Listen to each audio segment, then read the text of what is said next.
Welcome to விஷ் nobody சிவியனே. நம்ம ஒரு மூவி வந்து ஹாப்பி பட்டேல் 2026 ரிலீஸ் ஆன ஒரு ஆக்ஷன் காமெடி மூவி. இந்த படத்தோட ஃபுல் ரிவ்யூ பற்றி நம்ம சேனலில் இன்னும் சப்ஸ்கிரைப் பண்ணாமல் பார்த்துட்டு சப்ஸ்கிரைப் பண்ணுறது ரிலீஸ்மெண்ட் லாட்கேஸ் உங்களுக்கு நிறைய மூவி ரிவ்யூஸ் அப்டேட்ஸ் வந்துட்டு இருக்கும். இந்த படத்தோட கதை எங்கே ஆரம்பிக்குது அப்படின்னு பார்த்தீங்கன்னா, இந்த படத்தோட ஸ்டார்டிங் சீனே வந்து ஒரு டானுக்கும் ரெண்டு சீக்ரெட் ஏஜென்ட்ஸ்க்கும் வந்து நடக்கிற ஒரு ஃபைட்டை தான் கொண்டு போயிருப்பாங்க.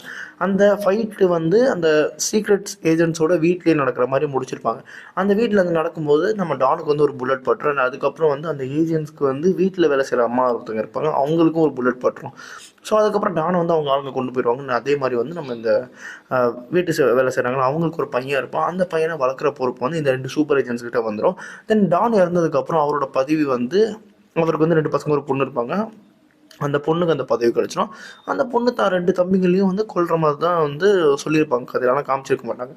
அந்த பொண்ணு அந்த கோவாவில் இருக்க ஒரு பகுதியோட ஒரு பவரை அந்த பொண்ணு வந்து எடுத்துப்பா. ஓகேங்களா. அதுக்கப்புறம் இன்னொரு பக்கம் என்ன அப்படின்னு பார்த்தீங்கன்னா, இவங்க ரெண்டு பேரும் வந்து இந்த லண்டன் பேஸ்டு சீக்ரெட் சர்வீஸ் ஏஜென்சியில் ஏஜென்ட்டாக இருக்காங்க, ஸ்பைஸாக இருக்காங்க.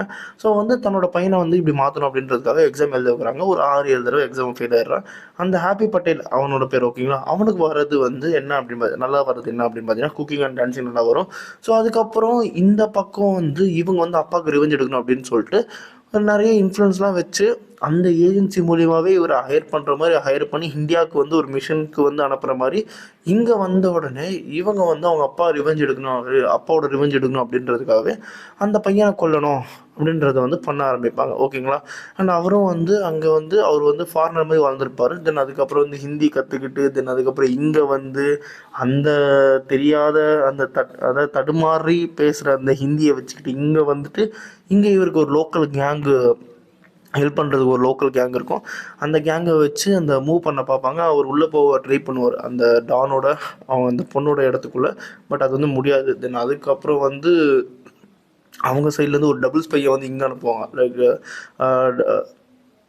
இந்த சைடும் அந்த சைடும் வந்து எப்படி சொல்கிறது, வில்லன் இருக்காங்களா, வில்லன் வந்து ஒரு ஆளை வந்து ஹையர் பண்ணி நம்ம ஹீரோவை ஏமாத்துறதுக்காகவே ஒருத்தவங்க அனுப்புவாங்க. அதுதான் நம்ம படத்துடைய ஹீரோயின். ஓகேங்களா. அவரும் எல்லாத்தையும் நம்பி அது ஒரு பக்கம் திரும்பி அதுக்கப்புறம் வந்து இந்த வில்லனோட கேங் என்ன பண்ணுவாங்க அப்படின்னு பார்த்தா, ஹீரோ தான் எல்லாத்துக்கும் காரணம் சொல்லிட்டு ஊரே ஹீரோ பக்கம் திருப்பி விட்டுருவாங்க. அதுக்கப்புறம் ஹீரோ எல்லாத்தையும் சரி பண்ணி இந்த கேஸை வந்து கிராக் பண்ணி தென் அதுக்கப்புறம் வந்து அந்த வெஞ்சன்ஸ்லேருந்து தப்பிச்சு இந்த மிஷினை முடிச்சாரா இல்லையா அப்படின்றது இந்த படத்தோட கதை. இந்த படம் வந்து ஒரு நல்ல காமெடி படம் தான் சொல்லுவேன். ஏன் அப்படின்னு பார்த்தீங்கன்னா, எனக்கு வந்து யூஸ்வலாக பார்க்குற திங்ஸை தாண்டி அன்யூஷுவலாக இருந்தது நிறைய விஷயங்கள் வந்து இந்த காமெடி படத்தில். ஓகேங்களா. ஆக்ஷன் காமெடி ஃபிலிம் தான். அது வந்து அன்யூஷுவலாக இருந்துச்சு. அவன் ஹீரோவோட பேசுகிற ஹிந்தியே காமெடியாக இருக்கும். தென் அதுக்கப்புறம் ஹீரோயினுக்கும் ஹீரோவுக்கும் நடக்கிற வந்து அந்த கெமிஸ்ட்ரி ஒன்று அதுவுமே டிஃப்ரெண்ட்டாக இருக்கும். ஹீரோ கூட ஒரு ரெண்டு பேர் இருப்பாங்க. அந்த கேரக்டர் எல்லாமே நல்லாயிருக்கும். டோட்டலி வந்து இந்த படத்தோட கேரக்டர்ஸ் தான் வந்து இந்த படத்தை வந்து கேரி பண்ணி கொண்டு போயிருப்பாங்க. ஒரு நல்ல காமெடி ஆக்ஷன் மூவி, ஒரு ஆவரேஜ். அதனாலே இந்த படத்துக்கு 3.5 டோனர்ஸ் தருவேன். அண்ட் இது மாதிரி மூவி பார்க்க நம்ம சேனலை சப்ஸ்கிரைப் பண்ணால் தான் மிஸ்டர் நோபடி இன்னும் சந்திக்கிறேன். Bye, have a great day guys.